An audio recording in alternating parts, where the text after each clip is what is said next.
गोपी अपनी माँ मीना के साथ एक गांव में रहती थी। मीना सिलाई का काम करती और उसी से वो अपना घर भी चलाती।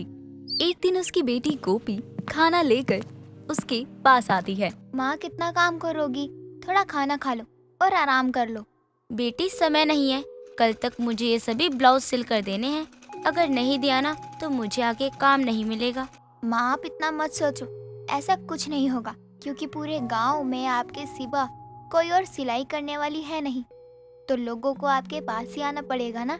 बेटी आजकल जमाना बहुत आगे है, अगर मैं नहीं करूँगी ना उनका काम तो वो कहीं और से करवा लेंगे।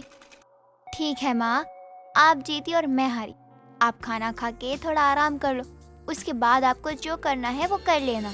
मीना अपनी बेटी की बात मान जाती है और सिलाई छोड़कर खाना खाने लगती है। खाकर वो जैसे ही बिस्तर पर थोड़ा आराम करने के लिए जाती है, उसकी आंख लग जाती है। अपनी माँ को सोता देखकर गोपी सोचती है, मेरी माँ अकेले ही कितना काम करती है, मुझे इनकी मदद करनी चाहिए। वैसे तो मुझे सिलाई नहीं पसंद है, लेकिन अगर काम पूरा करके नहीं दिया तो काम नहीं मिलेगा, इसलिए मैं ही सिल देती हूँ सारे ब्लाउज।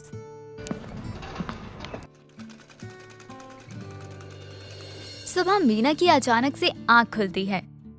हे भगवान, कल रात में तो मुझे बहुत सारे ब्लाउज सिलने थे, मैं सो कैसे गई। इसलिए मैंने गोपी को कहा था कि ना मैं खाऊंगी ना ही आराम करूंगी, क्योंकि मुझे पता था कि मेरी आंख लग जाएगी। अब क्या करूं मैं। गोपी तू यहाँ क्यों सो रही है, और ये सिलाई मशीन बाहर कौन लाया, ये तो अंदर थी ना। मीना के पूछने पर गोपी उसे सब बताती है। गोपी की सारी बातें सुनने के बाद मीना कहती है, बेटी तुझे तो सिलाई करना बिल्कुल भी पसंद नहीं है, फिर भी तूने मेरे लिए इतनी मेहनत करी। माँ आप तो रोज इतनी मेहनत करती हो, मैंने सोचा इसी बहाने आपकी थोड़ी मदद कर दूं। मीना और गोपी आपस में बातें कर रही होती हैं। तभी गांव की औरतें अपने कपड़े लेने के लिए उसके पास आती हैं और सभी ब्लाउज के डिजाइन को देखकर वो बहुत खुश होती हैं। तभी एक गायत्री नाम की औरत कहती है, मीना बहन, लगता है इस बार आपने बहुत दिमाग लगाकर ब्लाउज के डिजाइन बनाए हैं, तभी सारे डिजाइन बहुत ही अलग और सुंदर हैं। गायत्री बहन, इस बार की सारी सिलाई मैंने नहीं की, मेरी बेटी ने की है। उसे सिलाई आती है लेकिन वो कभी करती नहीं है। अगर पहनने के बाद आपको कोई कमी लगे ना तो आप मुझसे ठीक करवा लेना। ठीक है मीना बहन, वैसे डिजाइन देखकर ही दिल खुश हो गया है। लगता नहीं है कि इसमें कोई कमी होगी, लेकिन फिर भी अगर मुझे लगा तो मैं जरूर आऊंगी। गायत्री वहाँ से चली जाती है।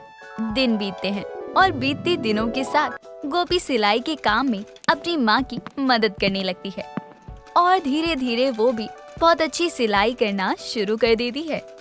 एक दिन वो घर में कपड़े सिल रही होती है। तभी उसकी सहेली रानी अपने भाई केशव के साथ उसके घर आती है। गोपी, कहाँ है तू? कितने दिन हो गए तू मेरे घर नहीं आई है। मुझे तो लगता है तू मुझे भूल ही गई है। नहीं रानी, ऐसी कोई बात नहीं है। वो क्या है कि अब मैं सिलाई के कामों में अपनी माँ का हाथ बांटने लगी हूँ।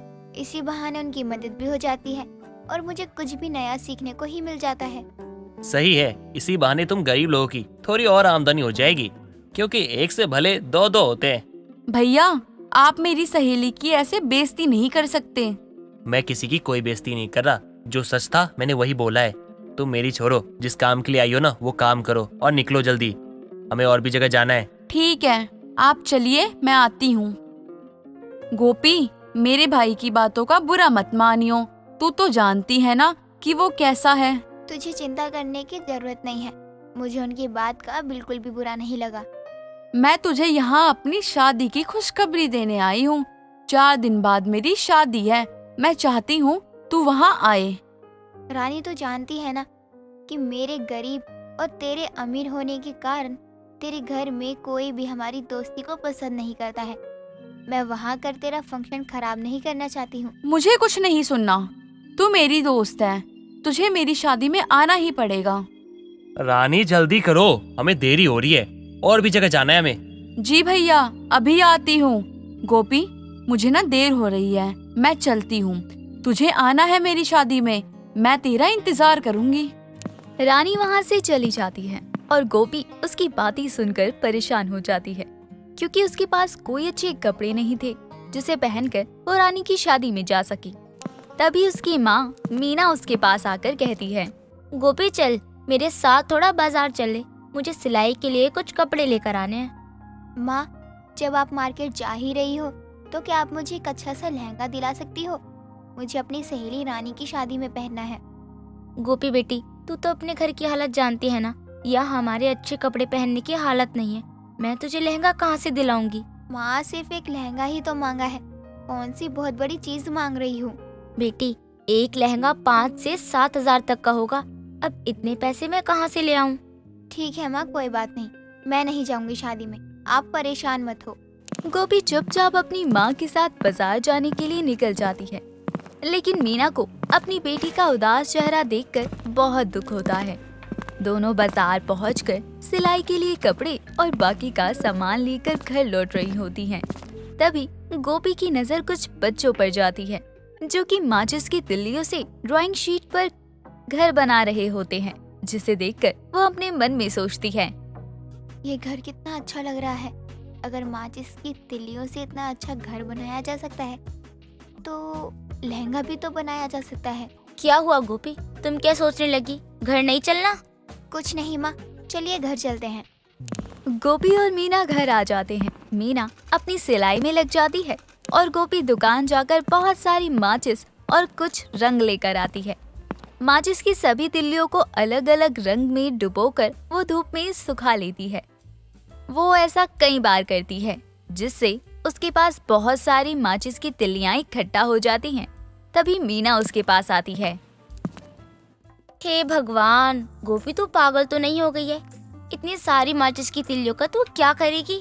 माँ, मैं रानी की शादी में पहनने के लिए माचिस की तिल्लियों का लहंगा बनाऊंगी। देखना, सब मेरे लहंगे को देखकर बहुत खुश होंगे और तारीफ भी करेंगे। खुश होंगे? ये तो सही कहा तूने, क्योंकि उन्हें मजाक उड़ाने का मौका जो मिल जाएगा। लेकिन तेरा माचिस का लहंगा देखकर वहाँ के लोग तेरी तारीफ नहीं करेंगे, बल्कि तेरा मजाक बनाएंगे। माँ, वो तो वक्त बताएगा। अब जो मैंने सोच लिया है मैं वही करूँगी। तुझे ये सब करने की जरूरत नहीं है बेटी। मैंने जो पैसे इकट्ठे किए हैं ना, तू उसे ले जाकर अच्छा सा लहंगा लिया। ये माचिस का लहंगा बनाने की जरूरत नहीं है। नहीं माँ, अब मुझे पैसे नहीं चाहिए, अब मैं माचिस का ही लहंगा बनाऊंगी। ठीक है, मत सुन मेरी। जब तुझे अपनी बेइज्जती करवाने का इतना ही शौक लग रहा है तो मैं कुछ नहीं कर सकती हूँ। मीना इतना कहकर वहाँ से चली जाती है। गोपी पर उसकी बात का कोई असर नहीं होता और वो दिन रात एक करके अपना माचिस का लहंगा तैयार कर लेती है और उसे पहनकर वो अपनी माँ के पास आती है तो मीना उसे देखती ही रह जाती है। ये किसका लहंगा मांगकर पहनकर आई है तू? कितना सुंदर लहंगा है ये। माँ, ये मेरा माचिस का लहंगा है, देखो कितना सुंदर लग रहा है। तू सही कह रही है बेटी, तेरा माचिस का लहंगा तो सच में बहुत सुंदर है। मुझे माफ कर दे, माँ होकर मैंने तेरा ही मजाक उड़ाया। कोई बात नहीं माँ, उसी से मुझे और इच्छा हुई कि अब मुझे ये काम करके ही दिखाना है, और देखो मैंने कर दिखाया। गोपी अपना बनाया हुआ माचिस का लहंगा पहनकर रानी की शादी में पहुंचती है। तभी केशव उसे देखकर कहता है, मुझे पहले ही पता था कि तुम कुछ ऐसा ही पहनोगी, क्योंकि अच्छा और महंगा लहंगा खरीदने की तुम जैसे लोगों की औकात नहीं होती है। भैया, जो मैंने पहना है अपनी मेहनत से बना कर पहना है और मुझे इसे पहनने से कोई शर्म नहीं है। गोपी और केशव आपस में बात कर रहे होते हैं। तभी रानी अपने दोस्तों के साथ उसके पास आती है और सभी उसका माचिस का लहंगा देखकर दंग रह जाते हैं और उसकी बहुत तारीफ करते हैं, जिसे सुनकर केशव का सर झुक जाता है। इस तरह से गोपी का लहंगा पहनने का शौक भी पूरा हो जाता है और अलग डिजाइन का लहंगा देखकर उसे कई ऑर्डर भी मिलते हैं।